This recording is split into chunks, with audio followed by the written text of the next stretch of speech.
Buenos días a todos y bienvenidos a Economía Express, el podcast mensual de CaixaBank Research. En el episodio de hoy, que es el primero después de las vacaciones del verano, inauguraremos el nuevo curso económico en compañía de nuestro director de Economías y Mercados Internacionales, José Ramón Díez. Con él al timón, sortearemos las tormentas que sacudieron los mercados financieros durante el verano, de Japón a los Estados Unidos, fondearemos en una Europa preocupada por la debilidad de Alemania, pero con una España que sorprende aguantando el tipo trimestre a trimestre, e intentaremos divisar qué nos deparará un otoño que a todas luces estará marcado por la carrera presidencial a la Casa Blanca. Os habla Patricia Esteban, grumete en esta travesía por aguas internacionales, y ahora sí, damos comienzo al capítulo de septiembre de Economía Express. Economía Express, un podcast de CaixaBank Research. El informe mensual sonoro con Patricia Esteban. Buenos días, José Ramón, ¿qué tal? Pues muy bien, un placer estar con vosotros. Y un placer tenerte aquí en el programa, aunque sea a distancia, que te tenemos en Madrid. ¿Qué tal el tiempo por allí? ¿Que está lloviendo a mares? Un poquito llovió ayer, pero bueno, hoy ya hace mejor día, comienzo del otoño casi. Bueno, no tanto como las tormentas de este verano, literales, ¿no? Meteorológicas en España y en otras regiones de Europa, pero sobre todo en los mercados financieros, ¿no? Que durante finales de julio y principios de agosto vivieron las sesiones más turbulentas que habían vivido en años. Cuéntanos qué pasó exactamente, José Ramón. Bueno, verano es una época, y sobre todo el mes de agosto, es un mes bastante proclive a tormentas en los mercados financieros. Esto es así porque hay baja liquidez en el mercado y eso provoca que cualquier sorpresa en los datos macro o en los resultados de las empresas pues termine impactando de manera importante a los precios de los activos.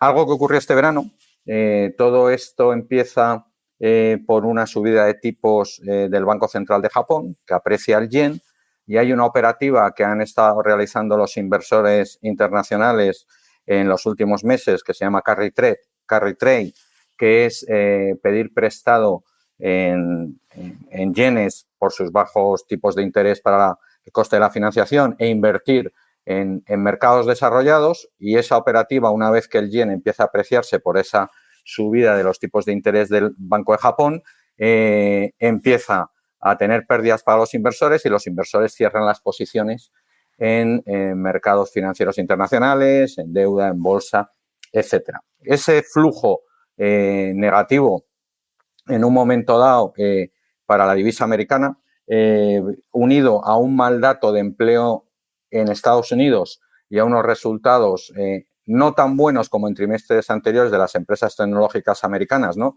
Que hace que surjan dudas sobre la posibilidad de monetizar a corto plazo todo el tema de la inteligencia artificial, pues provocó una importante caída en los mercados financieros, ¿no? Esta caída fue de casi un 8% en bolsas desarrolladas, un 9% en mercados emergentes, con algunas empresas tecnológicas cayendo casi un 25% en pocas sesiones, e incluso con el Nikkei, el índice de la bolsa japonesa, cayendo en una sola sesión un 12,5%, la mayor caída en décadas. Bueno, esto ha sido, como tú bien decías anteriormente, una tormenta de verano, porque una vez que se puso de manifiesto que los datos de actividad en Estados Unidos seguían apoyando más un escenario de aterrizaje suave que de recesión, el mercado se fue recuperando, sobre todo cuando aumentaron las expectativas de que los bancos centrales, ante ese debilitamiento de la actividad, podían empezar o continuar con el proceso de bajada de tipos de interés. Muy bien, pues de bancos centrales hablaremos ampliamente, si te parece bien, más adelante. Básicamente el mensaje es que ha sido una tormenta pasajera, veraniega, y que ahora todo está más tranquilo. Pero de todos modos, a mí me sorprende cómo un simple, entre comillas, dato de empleo puede desatar el miedo a una recesión, José Ramón. ¿Estos temores eran fundados? Bueno, es verdad que el dato de empleo en julio estuvo un poco por debajo del comportamiento del mercado de trabajo en meses anteriores, con una creación de empleo de 89.000 personas, que era bajo para la media que estaba experimentando la economía americana desde principios de año, pero también es cierto que la tasa de paro en Estados Unidos, pues básicamente solo subió 1 o 2 décimas hasta el 4,3%. Son momentos un poco sensibles, ¿no? Porque cuando los bancos centrales han realizado un proceso tan intenso de subidas de tipos para combatir la inflación, pues la duda es si ese proceso de subida de tipos va a terminar en un aterrizaje suave, en una desaceleración económica, o va a conllevar que esas economías entren en recesión. Además, como siempre, ¿no?, se han puesto de moda algún tipo de medida nueva para medir esas probabilidades de recesión en la economía americana, como la regla de SAM, ¿no?, que básicamente lo que nos dice es que si el desempleo promedio de 3 meses supera al mínimo durante el año anterior en más de medio punto porcentual, pues eso en otras ocasiones ha sido una señal de recesión. Eso ha tocado ligeramente, esa regla de SAM, el momento en el cual se puede anticipar una recesión, pero como otros indicadores, como la inversión de la curva de tipos de interés, que la hemos tenido invertida en buena parte de los últimos 18 meses, son indicadores que a veces dan falsos positivos. Es decir, esos indicadores tienen que venir acompañados de más datos de actividad, ventas minoristas, producción industrial, etcétera, para que tengamos claro que una economía va a entrar en recesión. Y además esto es lo más difícil que hay, ¿no?, que existe para los economistas, ¿no?, el anticipar esas recesiones, ¿no? En ese sentido, bueno, pues ya os puedo anticipar que en nuestro caso ese no es nuestro escenario central, ¿no?, porque nuestras previsiones de crecimiento para economía americana pues son del 2,4% en 2024, 1,8% en 2025 y probablemente las vamos a tener que revisar al alza, ¿no? Es por ello que, bueno, pues tenemos que asignar una probabilidad a ese evento, pero esa probabilidad todavía es baja y yo creo que el mercado se ha ido convenciendo en las últimas semanas que el escenario de aterrizaje suave continúa siendo el más probable. Muy bien. O sea, que tranquilidad y buenos alimentos, ¿no?, ante todo. Yo creo que sí. Esto es un poco lo que nosotros pensamos en estos momentos. Muy bien. Hablas de esta previsión del crecimiento de Estados Unidos del 2,4% y de una revisión al alza que publicaremos en breve, en las próximas semanas, en nuestro informe mensual de CaixaBank Research. ¿Cómo se están comportando el resto de las economías avanzadas, José Ramón? Bueno, yo creo que lo que estamos viendo, de momento lo único que conocemos son los datos de crecimiento del segundo trimestre, ¿no? Para el tercer trimestre, bueno, tenemos algún indicador adelantado, pero todavía no tenemos muchos datos, pero en el segundo trimestre vimos como dos grupos, ¿no? Por un lado, Estados Unidos, como comentaba anteriormente, todavía con ritmos dinámicos de crecimiento, más 0,8 trimestral, y eso incluso ha constituido una sorpresa positiva, ¿no? Y detrás de esa sorpresa positiva estaría esas revisiones al alza que curiosamente vamos a hacer los economistas sobre la previsión de crecimiento de Estados Unidos para 2024. También tendríamos a la economía española con un 0,8%, que luego me referiré un poquito más, también sorpresa positiva, es decir, economías avanzadas todavía con crecimientos, podríamos decir, incluso superiores al potencial. Frente a esto, pues tenemos otro grupo de países con una debilidad muy marcada, como sería el caso de Alemania, que prácticamente es una economía que permanece estancada los últimos 2 años, algún trimestre más 0,1, algún trimestre menos 0,1, y luego economías europeas como la francesa y la alemana, bueno, que están creciendo en alrededor de entre el 0,2 y el 0,3% trimestral, y eso implica pues que están en torno a los ritmos potenciales de crecimiento. En general, la sensación es, cuando hacemos un análisis completo de la economía internacional, bueno, pues que estamos en esa etapa, ¿no?, de esa aceleración económica, aterrizaje suave, y bueno, pues es normal porque, como he dicho anteriormente, hemos asistido en los últimos 24, 30 meses a un proceso muy importante de endurecimiento monetario, subida de los tipos de interés, y eso con unos retardos tiene que ir afectando a la economía y enfriando a la economía. Pero yo diría, fíjate, Patricia, que quizás con los datos que tenemos en estos momentos tenemos una fotografía de la situación de la economía internacional mejor de lo que esperábamos hace 6 o 12 meses, cuando pensábamos que esas subidas de tipos iban a impactar con más fuerza en los datos de actividad. Y además los tipos están empezando a bajar, o sea que... Y además los tipos están empezando a bajar. Es cierto que no veremos esas bajadas afectando a la actividad hasta dentro de 6 o 9 meses, con los lógicos retardos, pero ya un poco todas las expectativas de tipos están cambiando y, bueno, pues yo creo que con la velocidad con la que el canal de transmisión de política monetaria está afectando a la actividad real, pues eso va a ser un buen impulso, ¿no?, para que esa desaceleración se vaya frenando. Muy bien, José Ramón. Mencionabas antes Alemania. Hace unas semanas leíamos que Volkswagen se estaba planteando cerrar fábricas en el país por primera vez en su historia. Esto es una noticia bastante impactante, ¿no? Al menos para al lector medio, ¿no? Impresiona y tiene una elevada carga simbólica, más allá de las particularidades del propio sector automovilístico, ¿no? La dificultad de la transición al coche eléctrico, la competencia, etcétera, etcétera. ¿Hay motivos de preocupación para Europa, José Ramón, con Alemania? Bueno, como tú bien acabas de decir, Alemania fue la única economía, o ha sido la única economía del G7 en presentar tasas de crecimiento negativas en 2023. Lleva prácticamente estancada desde el cuarto trimestre de 2019. Y bueno, y como he comentado anteriormente, ¿no? Es de los grandes países de Europa el que presenta una situación más preocupante. Bueno, hay que decir que Alemania presenta importantes retos a corto plazo, ¿no? Geopolíticos, ¿no? Es evidente que Alemania ha sido el país más afectado por la guerra de Ucrania al perder el abastecimiento del gas natural ruso. También un país muy afectado por cambios en el proceso de globalización, ¿no? Esa búsqueda de autonomía estratégica está estrechando cadenas de valor, afectando a los países con mayor grado de apertura como Alemania. También problemas en algún sector o procesos de cambio en algún sector muy importante para Alemania, ¿no?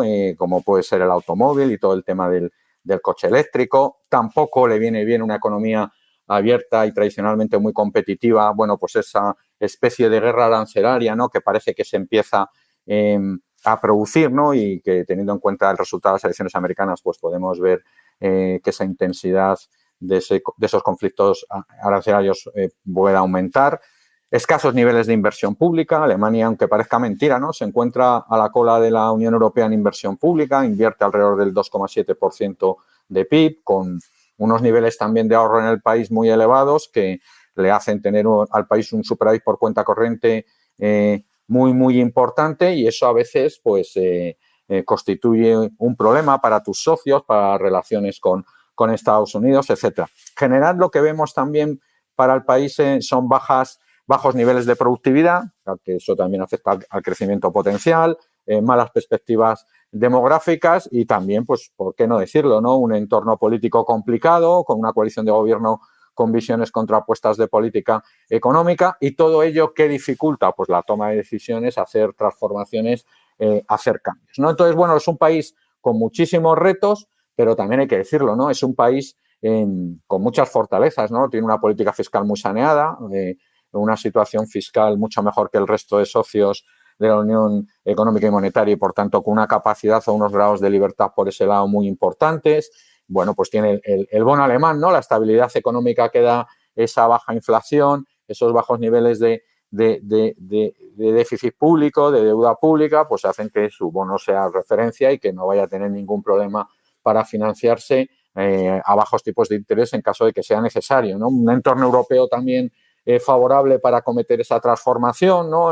Hablaremos luego, si os parece, algo del plan Draghi, de la nueva política económica europea, que busca precisamente atacar esos problemas de Alemania, baja productividad, bajos niveles de inversión pública. Y bueno, ¿por qué no decirlo también, ¿no?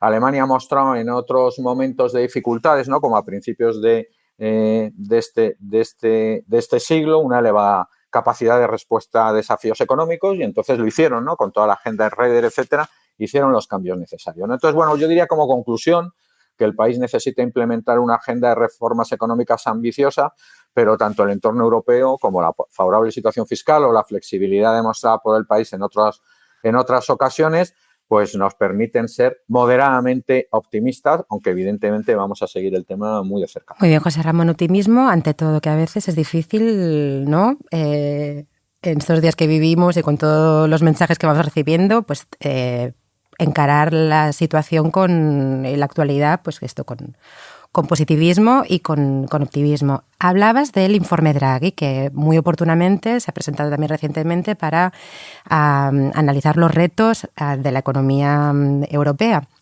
¿Cómo puede analizarlos y ofrecer soluciones?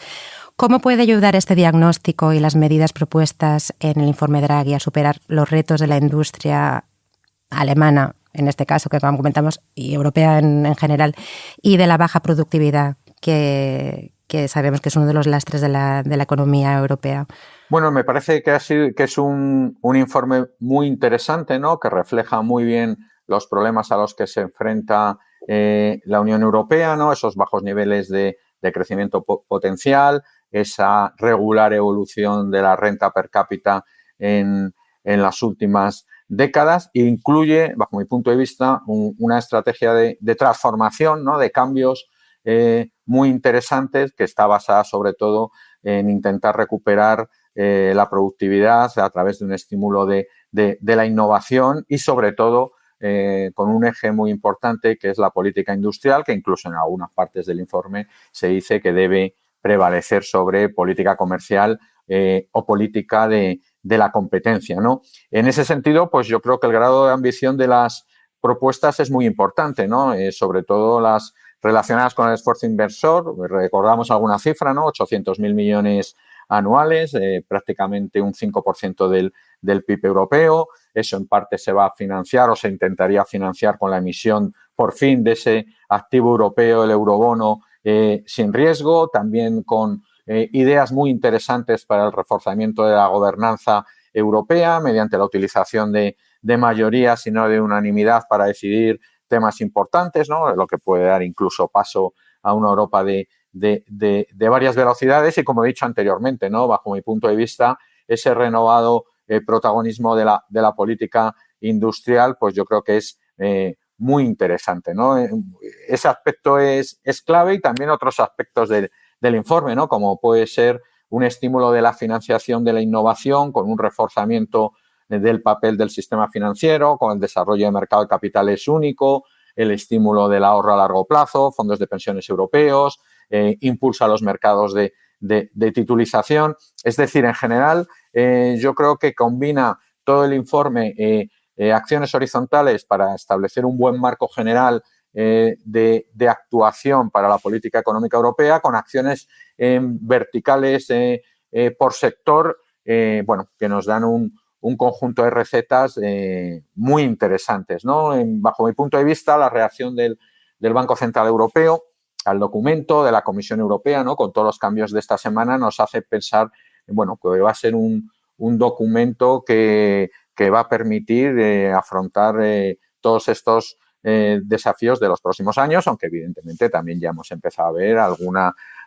respuestas, algunas partes del documento por parte de algunos países que todos esperábamos, pero yo creo que al final, que el documento va a permitir un consenso importante para la política económica europea de los próximos años. Muy bien, José Ramón, pues seguiremos de cerca cómo va evolucionando el informe de Draghi y pasemos a política monetaria. En CaixaBank Research, análisis mensual de la economía y los mercados financieros en España, Europa y mundial. Encuentra todos los episodios en Spotify, iVoox, Apple Podcast y página web www.caixabankresearch.com. En su reunión de septiembre, el Banco Central Europeo rebajó en 25 puntos básicos los tipos de interés por segunda vez este año, dejando el DEPO en el 3,5%. Y la Reserva Federal de los Estados Unidos aprobó este pasado miércoles el primer recorte en 4 años y medio, certificando un cambio de ciclo hacia una política más expansiva. Rebajó los tipos en 50 puntos básicos hasta el intervalo del 4,75-5%. Y el Comité de Operaciones de Mercado Abierto anticipó 2 rebajas más de 0,25 puntos en las reuniones de noviembre y de diciembre. José Ramón, ¿qué destacarías de estos movimientos? ¿Qué te gustaría comentar? Bueno, yo creo que son evidentemente 2 movimientos muy importantes, ¿no? Los 2 principales bancos centrales del mundo han cambiado de tendencia y han iniciado un movimiento de bajada de tipos de interés, de relajación de las condiciones monetarias tras las subidas de los últimos 30 meses. Yo creo que el mensaje es muy importante, ¿no? En primer lugar, porque certificaría que la lucha contra la inflación de los 2 últimos años, bueno, está bastante avanzada. Es verdad que todavía no hemos llegado al 2% objetivo de ambos bancos centrales en estos meses de verano, pero probablemente vamos a estar en ese 2% en los próximos 12 meses, ¿no? En ese sentido, pues yo creo que supone, insisto, un cambio muy importante de tendencia en la política monetaria y bueno, pues refleja también que ahora la preocupación está en el lado del crecimiento, la preocupación está en el lado del mercado de trabajo y que esa combinación actual de inflación y crecimiento hace aconsejable empezar a salir de esa zona restrictiva o muy restrictiva en la que estaba la política monetaria. Una vez que se inicia ese proceso, evidentemente, la gran pregunta es hasta dónde van a llegar los tipos de interés y cuándo van a alcanzar esos niveles objetivos, esas terminal rates o esos tipos de interés neutrales, ¿no? Bajo nuestro punto de vista, esa zona de llegada de los tipos oficiales debía estar cerca del 2% en Europa, y eso lo podemos ver probablemente a finales del año que viene o en el primer semestre de 2026. Y en el caso de Estados Unidos, pues pensamos que esa zona de llegada va a estar entre el 3 y el 3,25, puede ser 2,75 o 3, y el timing parecido, ¿no? Podremos ver esos tipos de llegada a finales del año que viene o quizás primer semestre del 2026. Y bueno, la otra pregunta es, ¿y cuál va a ser el ritmo? Bueno, pues el ritmo lo han dicho bien claro, ¿no? Ambos bancos centrales, pues va a venir determinado por la información que vaya apareciendo en los próximos meses y la velocidad a la que la inflación se acerca al 2% y, sobre todo, la velocidad a la que los componentes de servicios de la inflación en ambos lados del Atlántico, ahora mismo cerca del 4%, se vayan aproximando a la zona del 3 o del 2,5%.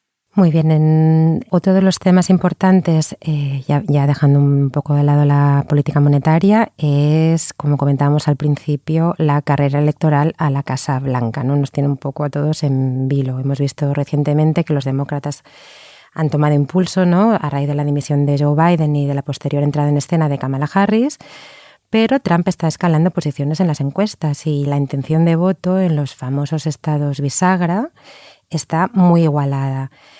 ¿Cómo afectaría, José Ramón, la victoria de uno u otro candidato el 5 de noviembre a la economía estadounidense global? Sé que esto es una pregunta delicada y que bueno, que te la hago de todos modos. Bueno, vamos a ver.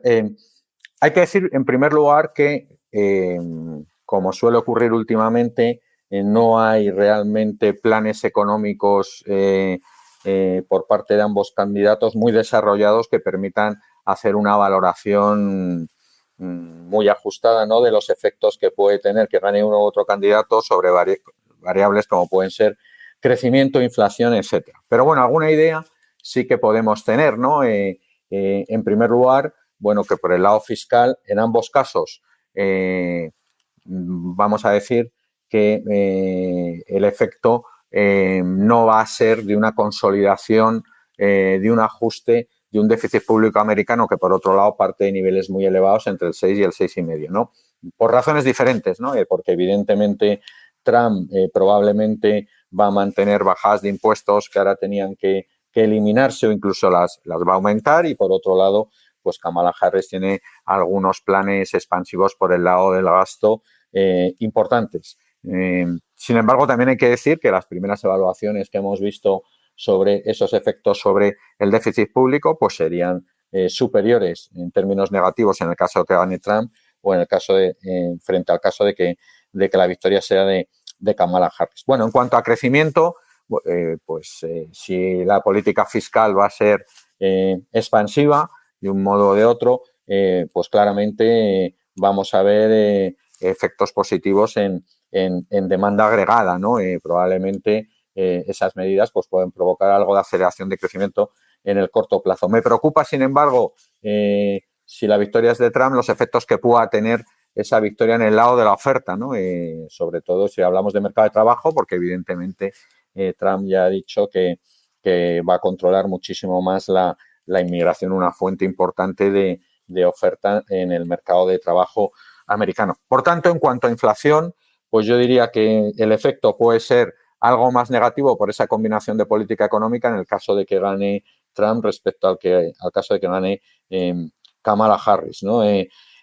Para el resto de variables importantes, como pueden ser mercados financieros, tipos de interés, bolsa, bueno, vamos a ver, es demasiado pronto, ¿no? Es verdad que sí, también Trump parece que en términos de Banco Central quiere ser algo más intrusivo y demás, pues eso a lo mejor no es tan positivo para los tipos de interés, pero por el otro lado, a lo mejor de esa victoria de Trump a corto plazo sería positiva para bolsas. Bueno, tenemos que esperar, ¿no? Porque yo también creo que en el caso de bolsas, pues va a haber ahí comportamientos diferentes de los sectores, ¿no? Unos sectores serán verán más beneficiados, energéticos, etcétera, si gana Trump que si gana Kamala Harris. Veremos, ¿no? José Ramón, ¿no es pronto? Sí, lo que sí que podemos decir es que este va a ser la última gran elección en un año en el que ha ido a votar más de la mitad de la población mundial y también lo que podemos decir es que todo va a estar muy reñido y en algún momento puede haber aumento de incertidumbre, inestabilidad, y es decir, podemos tener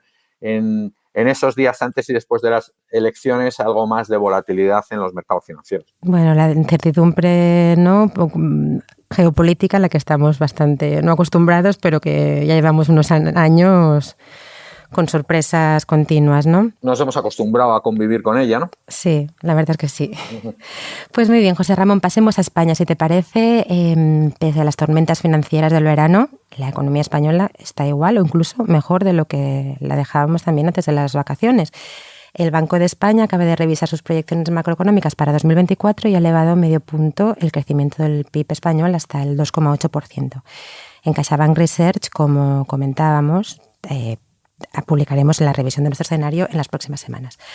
José Ramón, ¿nos dirías cuáles son las palancas de crecimiento en España en estos momentos? Bueno, yo creo que lo primero que hay que decir de economía española es que los datos de crecimiento en el primer semestre han sido positivos y probablemente han estado por encima de las expectativas de analistas y de nuestras previsiones, ¿no? El primer trimestre 0,8, segundo trimestre 0,8. Si comparamos, como he dicho anteriormente, con datos de nuestros socios comerciales o de Europa, pues está claro que la situación de la economía española en términos relativos es muy positiva. De hecho, ese crecimiento del segundo trimestre, por encima de lo esperado, va a provocar una revisión de las previsiones de crecimiento generalizada para este año, como tú comentabas anteriormente, empezando por el Banco de España, ¿no? Nosotros teníamos un 2,4 y probablemente en esta revisión que estamos haciendo en estos momentos, pues nos vamos a situar claramente por encima del 2,5%. Bueno, las palancas de crecimiento han estado bastante claras, sobre todo el lado de la demanda externa ha mantenido un dinamismo muy importante, evidentemente liderado esa demanda externa, liderada por el turismo, ¿no? El buen comportamiento del turismo que hemos mantenido en los meses de verano. A partir de aquí, ¿qué cabe esperar? Pues quizás cierta desaceleración, ¿no? Yo creo que nos deberíamos ir desde esa zona del 0,8 más hacia zonas de crecimiento del 0,5, 0,6, porque claro, para la demanda externa el contexto internacional, como he dicho anteriormente, empieza a preocupar algo más, hay algo más de incertidumbre y por otro lado, pues es difícil pensar que el sector turístico va a mantener esos ritmos de crecimiento. Yo creo que se debe ir moderando poco a poco ese comportamiento. Por otro lado, pues quizás como palancas de compensación, pues podemos esperar algo más de dinamismo, una mejora en el consumo privado y la inversión, ¿no? Que han sido dos componentes que no han mostrado tanto dinamismo con la demanda externa en los últimos trimestres, ¿no? Y bueno, pues sobre todo en el caso del consumo privado, pues ahí tenemos todavía un muy buen comportamiento del mercado de trabajo, ¿no? Recordar, ¿no? Como en los últimos 12 meses han aumentado los afiliados en 480.000 personas. Tenemos una inflación que poco a poco se va reduciendo y eso permite ganar poder adquisitivo a las familias. Tenemos una posición financiera de las familias bastante positiva, ¿no? Con niveles de ahorro también elevados. Y bueno, pues hablábamos antes de tipos de interés, ¿no? Poco a poco vemos cómo el Euribor va bajando, va descontando. El Euribor 12 meses, esas previsiones de bajada de tipos por parte del Banco Central Europeo, ya lo tenemos por debajo del 3. Y bueno, pues yo creo que en 6-7 meses pues podemos verlo en la zona del 2,5 y eso también pues va a favorecer bastante al comportamiento del consumo en nuestro país. En resumen, bueno, muy buen primer semestre, vemos algo de desaceleración, pero en general la tónica pues sigue siendo bastante positiva para la economía española. Muy bien, José Ramón, pues yo me estaría aquí hablando contigo horas y horas de economía, de geopolítica, de noticias positivas que nos das y que nos levantan el ánimo del mundo de la vida, pero todo lo bueno tiene un fin. Seguro que a nuestros oyentes también les encantaría seguir escuchándote. Yo te emplazo a repetir y venir aquí, pero al estudio a Barcelona. Vamos a tomar una paella si quieres cuando acabemos. Y bueno, muchísimas gracias por habernos acompañado hoy y habernos dedicado tu tiempo, José Ramón. Sí, un placer. Muchas gracias a vosotros. Muchas gracias a ti, José Ramón. Y a nuestros oyentes, gracias también por escucharnos y os esperamos en el próximo capítulo del mes de octubre, en el que comentaremos en detalle la revisión de nuestro escenario económico. Por si no podéis vivir sin nosotros hasta el mes de octubre, os recordamos que todos nuestros informes están disponibles en nuestra web www.caixabankresearch.com. Un abrazo y feliz otoño. Economía Express, el podcast de CaixaBank Research, con Patricia Esteban. Encuentra todos los episodios en Spotify, iVoox, Apple Podcasts y página web www.caixabankresearch.com.